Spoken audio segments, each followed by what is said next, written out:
Assembly కూడా పెట్టింది. అందులో కూడా అవకాశం అంటే ఇప్పుడు 30 తారీఖు అసెంబ్లీ పెట్టినారు. అందులో కూడా అవకాశం ఉంటే తప్పకుండా తీసుకుందాము. ఛాయ్ తాగే లోపల కంప్లీట్ చేసి అన్న ప్రతిపక్షాలు చేసిన వాళ్ళందరికీ మీరు గట్టిగా ధైర్యం చెప్పండి, అందరికి అండగా ఉండండి. మనందరం కూడా అసెంబ్లీలో కూడా తీసుకుందాము. తర్వాత బయట కూడా తప్పకుండా వాళ్ళకి గట్టిగా మద్దతు నిలబడతాము. రామన్న నమస్కారమే. నేను తెలంగాణ రాష్ట్ర అధికార ప్రతినిధి పడాల రవీందర్. మా యొక్క మహిళా సోదరిమణులు కేజీబీవీ యూఆర్ఎస్ అదేవిధంగా సమస్త ఉద్యోగులు దాదాపు 600-700 మంది ఇక్కడ ఉన్నారన్న. మీ మాట మీ వాణి వాళ్ళు వింటా ఉన్నారు.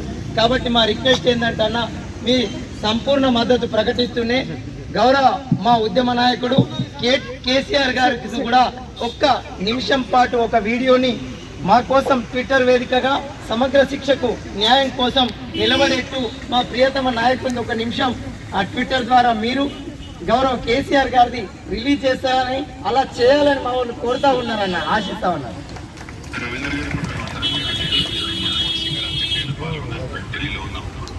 తప్పకుండా నేను తిరిగి వచ్చిన తర్వాత మా అనిల్ యాదవ్ గారితో కూడా నేను కోఆర్డినేట్ చేస్తాను, జోగురామన్న సార్తో కూడా నేను కోఆర్డినేట్ చేస్తాను. తప్పకుండా మీరు అడిగిన విధంగా పార్టీ వైపు నుంచి మద్దతు ఎక్స్టెండ్ చేయడమే కాకుండా పెద్దలు కేసీఆర్ గారి దృష్టికి కూడా ఈ సమస్య తీసుకుపోయి వెంటనే వారి స్పందన కూడా వచ్చేటట్టు కూడా చూసుకుంటాం. దయచేసి మీరు అందరూ కూడా నా ప్రార్థన ఏంటంటే, పోరాడితేనే ఎప్పుడైనా కూడా సమస్యలు పరిష్కారం అవుతాయి.